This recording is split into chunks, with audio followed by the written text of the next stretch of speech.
প্রত্যেকের কাছে আসার আগে আরো একবার দেখুন প্রতিবেদন। এই যে বাড়িগুলো তৈরি হচ্ছে সেখানে দেখা যাচ্ছে গ্যাপ একদম কম, অর্থাৎ একটির সঙ্গে আরেকটি গায়ে গায়ে যেন একটি বাড়ি লেগে রয়েছে। পুরসভার তরফ থেকে এত পরপর পদক্ষেপ নেওয়া হচ্ছে, এত আইন তৈরি হচ্ছে, তবুও কোনোভাবেই যেন লাগাম টানা যাচ্ছে না বেআইন নির্মাণ। ঠিক একদম গায়ে গায়ে লেগে রয়েছে কিন্তু দুটো বিল্ডিং, অর্থাৎ এই ছবিটা কিন্তু প্রত্যেকে দুটো বিল্ডিং এর মধ্যে এক ফোঁটা গ্যাপ কিন্তু নেই। শুধুমাত্র তাই নয়, আরো যত ভিতরে গিয়েছি সেই ছবিটা কিন্তু আরো স্পষ্ট হচ্ছে, অর্থাৎ আরো ছোট হতে থাকছে গলিটা, অর্থাৎ কিভাবে বেআইনি নির্মাণ কিন্তু এই গুলশান কলোনি জুড়ে হচ্ছে। এবং এখানেই প্রশ্ন হচ্ছে, তার জন্যই কি প্রমোটিং দৌড়াতো থেকে শুরু করে প্রমোটারদের উপর বারবার এই যে দ্বন্দ্ব, প্রমোটারদের মধ্যে দ্বন্দ্ব, এটা কি আরো জোরালো হচ্ছে? হ্যাঁ, জানতাম একটু ভিতর দিকে সব বেরিয়েছিল, রাস্তার দিকে সব চওড়া অনেক জায়গা ছিল, অনেক বসতি ছিল, দুই সাইডে লোক বসেছিল। তার পরে পরে তো ওইসব ফ্ল্যাট হলো, দেখলাম দখল করা বলতে গেলে ওই তো অনেকেই সব বসেছিল, যারা সব এসে বসে সাইডে সাইডে, আমরা যেমন বসে আছি এই রাস্তার সাইডে, ওদিকেও ওরকম ছিল, রাস্তার সাইডে সব বসে থাকছিল। তারপরে পরে সব তুলে দিয়েছে, বলেছে যে ফ্ল্যাট দেবে। তারপরে অনেক চওড়া চওড়া সব জায়গা ছিল, তারপরে তো সব ফ্ল্যাট হয়েছে। সঞ্জয়ের সঙ্গে পিঙ্কি, রিপাবলিক বাংলা। আমি প্রত্যেকের কাছে যাব, তবে আমি একটা বিষয় বলি যেটা এখানে বলতেই হচ্ছে, যে একটা টান টান বলিউড মুভি, অন্ধকার রাস্তা, গলি, একটার গায়ে একটা বাড়ি, গুলি চলছে, ধাই ধাই বোমা পড়ছে, বাই বাই, একেবারে সিসিটিভির সামনে গুলি উঁচিয়ে আসছে দুষ্কৃতী, দুই নেতার লড়াই। ওরে বাপ রে বাপ, টিভিতে দেখি, সিরিজে দেখি। সজলদা, পুরসভার কথা হচ্ছিল, পুরসভা অনেক করেও আটকাতে পারেনি বলছিলেন আমাদের প্রতিনিধি পিঙ্কি। আপনি পুরসভার একটা অংশ, কাউন্সিলর সুশান্ত ঘোষ ইত্যাদি এরা সব জড়িত রয়েছেন, আটকাতে পারেন না কেন স্যার আপনারা? এরকম গায়ে গায়ে বাড়ি। হ্যাঁ, আমাদের তো পুরসভা আমাদেরও নয়, আর যাদের হাতে আছে তারা আটকাবে। আমি আপনাকে একটু গুলশান কলোনিটা বুঝিয়ে দিই। সেটা হচ্ছে যে গুলশান কলোনিটা কি, গুলশান কলোনিতে কত ভোটার, কত বাসিন্দা, এটা আপনাকে জানতে হবে। আপনারা জানেন কেউ? হ্যাঁ, অনিন্দ্যবাবু জানেন? 3000 ভোটার, 3000 ভোটার, 3000 ভোটার, 2 লক্ষ মানুষ পপুলেশন সেখানকার, এবং 99% মাইগ্রেন্ট পিপল। এরা এই বাম আমলে এখানে উদ্বাস্তু কলোনি তৈরি করা হয়েছিল, ওপার বাংলা থেকে নিয়ে আসা হয়েছিল, তাদেরকে এখানে বসানো হয়েছিল। আমি বলছি যে এই যে কালকের ঘটনাটা হলো, আপনি আমাকে বলুন তো, কালকের ঘটনা কিন্তু দুপক্ষের মধ্যে হয়নি, ভুল করছেন একদম। আগে যেমন সে দেখে কিতনে আদমি থে বলে গব্বর সিং এর লোকজন ঘোড়া নিয়ে ঘুরছে, দেখবেন বাইকটা ওইরকম ভাবে ঘুরছে, ওর বাইক নিয়ে ঘুরছে, আর কেউ কেউ রিভলভার তুলে নিয়ে দাঁড়িয়ে আছে। আমার বক্তব্য হচ্ছে যে এটা কিসের উদ্দেশ্যে লড়াই? ওখানকার একটা মস্তান আছে, তার নাম মিনি ফিরোজ। সেই মিনি ফিরোজ তার মার্কেটিং প্রমোশন করলেন, কিছু না, উনি জানেন এগুলো হবে, ওগুলো এটা করার পর, না না আমি ওকে চিনি, এরকম আনন্দ চিনবে।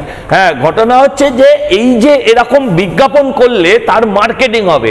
সে দীর্ঘদিন পাড়া ছাড়া ছিল, সে আবার পাড়ায় নিজের জমি ফেরত পেতে চাইছে। ও কিন্তু কাউকে মারছে না, দেখুন বোমা মারছে ফাঁকা রাস্তায়, গুলি ছুঁড়ছে আকাশে, কোনো পাবলিককে মারছে না।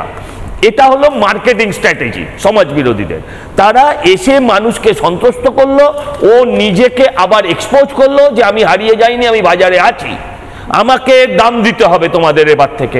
এইটাই, আর কিচ্ছু না। পুরো এলাকা দখল, কে খাবে আর কে খাবে না তার লড়াই, কে খাবে কে খাবে। প্রত্যেকের কাছে উত্তরটা নিয়ে অনিন্দদা পুরো সিনেমা বানিয়ে ফেলেছেন। এই শাসক দল চাইছে যে একটা মিনি সিরিজ হয়ে যাক, পশ্চিমবঙ্গ কলকাতা, এটা এরপর একটা সিরিজ বেরোবে, সবাই দেখবে, গুলশান কলোনি, দাঁই দাঁই গুলি, তাই তো? এটাই চাইছেন, সাধারণ মানুষের প্রাণ যাক চুলোয়। বলুন। সজলদার জ্ঞান দেখে তুমি অজ্ঞান হয়ে যাও।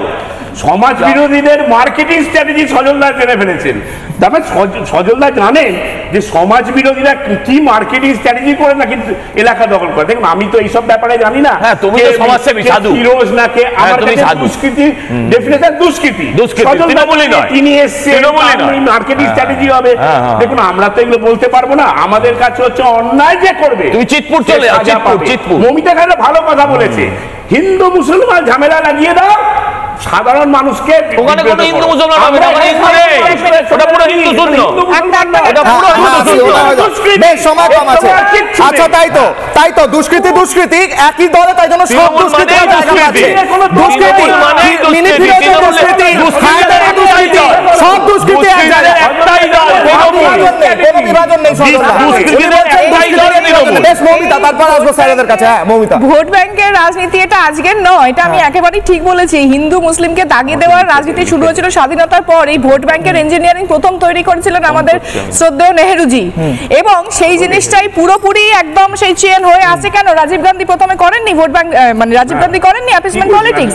বলে দিচ্ছি, ভোট ব্যাংকের জন্য দরকার নেই ওখানে যাওয়ার, আমি শুধু বলে দিই। আরে এত কথা বলছি, ইতিহাসটা স্যার আমার কথা হচ্ছে এই যে সিরিজ তৈরি হচ্ছে, সিনেমা তৈরি হচ্ছে, এর জন্য আমার আপনার প্রাণ যাবে, আপনার হয়তো যাবে না স্যার। আপনি এক সেকেন্ড আমার প্রাণ যাবে, সাধারণ মানুষের প্রাণ যাবে। বলুন স্যার, এই আপনি সলিউশন কি স্যার? এই যে আপনারা দেখিয়েছেন, ওটা দেখে মনে হয় मुंबई का बादशाह कौन, भिखू मात्रे, ईस्ट गुलशन कॉलोनी का बादशाह कौन, যার নামটা আপনি দেখাচ্ছেন মিনি ফিরোজ, রাইট? এইটা আজকে 12 তারিখ 12 সেপ্টেম্বর, আমি বলছি 11 সেপ্টেম্বর 1893 স্বামী বিবেকানন্দ যখন চিকাগোতে বললেন, ফার্স্ট প্যারাগ্রাফ পড়ুন, উনি কি বললেন? উনি বললেন জোরাস্ট্রদের যখন পরিচালনা করা হয়েছে আমাদের ভারতের রাষ্ট্রে, আমরা কোন ধর্মকে কোনোদিন আমরা দু চোখে দেখিনি, কিন্তু আমাদের এই মাটিতে আজকে যেটা হচ্ছে ওইটা হচ্ছে এটিএম ওয়েপনাইজ করা হয়েছে। এটা যারা আসছে এখানে ইলিগাল মাইগ্রেন্টস, কোই ধারা হচ্ছে না, ওদেরকে এটিএম বানানো হয়েছে, পলিটিক্যাল এটিএম আমরা বলি। তুমি দাও, তুমি পয়সা দাও, তুমি পয়সা আনবে। মনে রাখবেন এইটা ট্যাক্স পেয়ার মানি আছে, আমাদের মানি, আমাদের পয়সা, আমরা হিসাব চাই, স্টেট গভর্নমেন্টকে হিসাব দিতে হবে। আমাদের সলিউশন ভেরি নাইস, কে স্টেট গভর্নমেন্টকে অ্যাকাউন্টেবল বানাতে হবে। নেক্সট 50 জন লোক ধরলে স্টেট গভর্নমেন্টকে বলবো কারা কারা আছে, শেষ করা স্টেট গভর্নমেন্ট। বেশ, এটা আমরা চলতে দেবো না। এটা বেশ আমাদের নেক্সট প্রজন্মের জন্য, নেক্সট জেনারেশনের জন্য আমাদেরকে অ্যাকাউন্টেবিলিটি আনতেই হবে। স্টেট গভর্নমেন্টকে বলতে হবে ওরা কি করছে। ঠিক, এখন পর্যন্ত শূন্য। অরিন্দম স্যার, আমার সলিউশন চাই। কলকাতায় গুলশান কলোনি তো কলকাতার একটা অংশ, আমাদের গর্ব হওয়া উচিত। গুলশান কলোনির মধ্যে দুষ্কৃতিরাজ কেন চলবে? এটা সলিউশন কি স্যার? সলিউশন আছে আদৌ, নাকি সলিউশন থাকলেও শাসক দল হতে দেবে না? কি মনে করছেন? দেখুন, আমার মনে হয় কলকাতা পুলিশ বলুন, বেঙ্গল পুলিশ বলুন, যেখানেই বলুন, খুব ভালো ভালো পুলিশ অফিসার আছে, কিন্তু হাইকোর্ট যে রিমার্কসগুলো পড়ছে, যেটা সজলবাবু বললেন, আমি চার্জশিট দিয়ে দিচ্ছি। আপনারা জানতে পারবেন 48 ডেজের মধ্যে আমরা চার্জশিট দিয়েছি। কনভিকশন কত?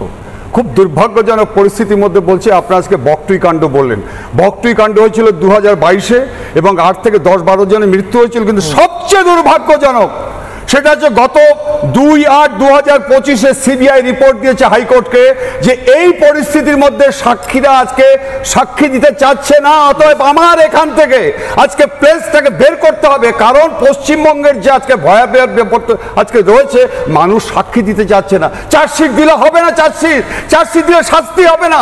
এই যে ছেলেগুলো আজকে লড়াই করছে, বল ভেবে দেখো, সিসিটিভি রয়েছে, ইনস্পাইট অফ দিস আজকে পুলিশ তাদের এগেইনস্টে অ্যাকশন নিচ্ছে না কেন? আমি বলছি যে আজকে যদি আমাদের কাউন্সিলর করাতে ছেড়ে দাও, 1/5/2025-এ আমি দেখতে পাচ্ছি, যেখানে আজকে কয়েকদিন আগে দেখলাম যে কসবা কাণ্ডের ঘটনায় আজকে মুখ্যমন্ত্রী এত বিচলিত হয়েছিল, তা সত্ত্বেও আজকে দিনের পর দিন রিভলভার নিয়ে অ্যাটাক করছে।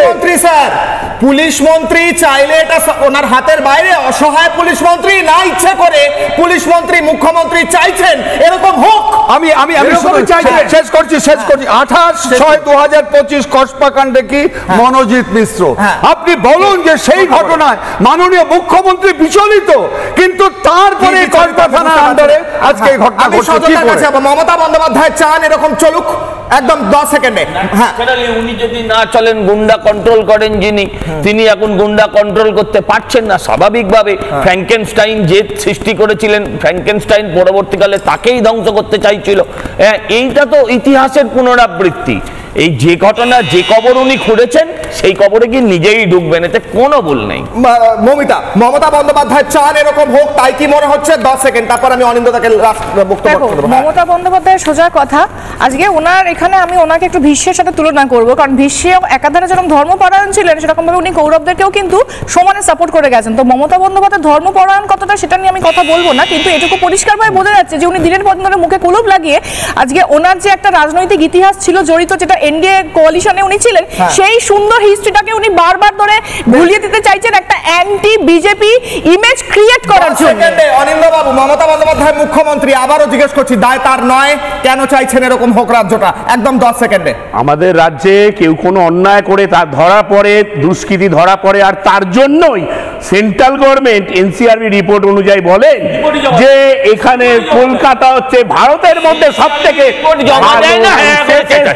কলকাতা হচ্ছে ভারতের বুকে সেফেস্ট প্লেস। এনসিআরবি রিপোর্ট তাই বলছে, সেন্ট্রাল গভর্নমেন্ট তাই বলছে। সেফেস্ট প্লেস সেই ছবিতে বোঝা যাচ্ছে, আমার পাশে ছবিটা চলছে যেখানে স্পষ্ট হচ্ছে সেফেস্ট প্লেসে এনসিআরবি রিপোর্ট এই সেই বেরিয়েছে।